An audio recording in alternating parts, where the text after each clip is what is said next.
నమస్తే. అమరావతి రైతులు ప్రభుత్వం మీద తిరగబడుతున్నారు. అధికారులు రైతులకు సరిగ్గా సమాధానం చెప్పట్లేదు. వాళ్ళకి ఇవ్వాల్సినవి ఏందనేది ఇవ్వట్లేదు, సంతకాలు పెట్టడం లేదు అని మాట్లాడుతున్నారు కలెక్టర్స్ కానీ, అక్కడున్న అధికారులు కానీ. మరి ఎందుకు? అధికారులు ఏమన్నా లంచాలకు పాల్పడే ప్రయత్నం చేస్తున్నారా? లేకపోతే ఏమన్నా పైనుంచి సీఎం గారు, మంత్రి గారు వాళ్ళు ఏమన్నా వాళ్ళకి ఇలా చేయండి అని ఏమన్నా చెప్తున్నారా? ఎందుకు దాటవేస్తున్నారు?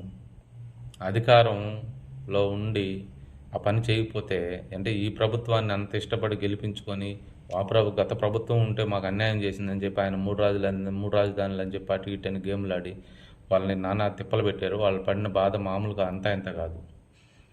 ఈరోజు మీరు అధికారంలోకి వచ్చిన తర్వాత కూడా ఎందుకు అలా చేయాల్సి వస్తుంది? అది ఎంతవరకు కరెక్టు?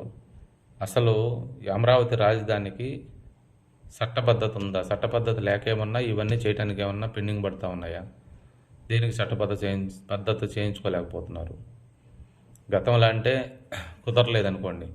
ఎందుకంటే అప్పుడు ఆగమేఘాల మీద చంద్రబాబు నాయుడు గారు తెలంగాణ నుంచి ఆంధ్రాకి ఎందుకు షిఫ్ట్ అవ్వాల్సి వచ్చింది, అసెంబ్లీ వ్యవహారాలు ఇవన్నీ, పరిపాలన అంతా ఇక్కడ ఎందుకు చేయాల్సి వచ్చింది అనేది అందరికీ తెలుసు. దాని గురించి మళ్ళీ ప్రత్యేకంగా చెప్పుకోవాల్సిన అవసరం లేదు. అప్పట్లో మోడీ గారు నడికి చేయించుకోలేని పరిస్థితి కూడా. ఎందుకంటే పోతే ఆడ తెలంగాణ నుంచి వచ్చిన పరిస్థితుల్లో నోటు కేసు విషయంలో మోడీ గారు కూడా కొంచెం బ్లాక్మెయిల్ చేస్తారనే భయంతో చేయించుకోలేకపోయారు. కనీసం ఇప్పుడు అధికారంలోకి వచ్చిన తర్వాత అయినా ఈ 2 సంవత్సరాల్లో అవుతుంది దగ్గర ఇప్పుడైనా చట్టబద్ధత చేసుకోవచ్చు కదా దానికి. అదొకటి. గతంలో వాళ్ళు చట్టబద్ధత చేయించుంటే చంద్రబాబు నాయుడు గారు, జగన్మోహన్ రెడ్డి గారు కూడా మూడు రాజధానులు అనే అవసరం ఉండేది కాదు.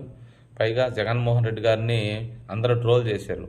గూగుల్లో ఎదుగుతుంటే మన రాజధాని ఎక్కడైనా దొరకట్లేదు, ఆంధ్రప్రదేశ్ రాజధాని అంటే ఏదంటే చెప్పుకోలేకపోతున్నామని చెప్పుకొని ట్రోల్ చేస్తూ ఉన్నారు.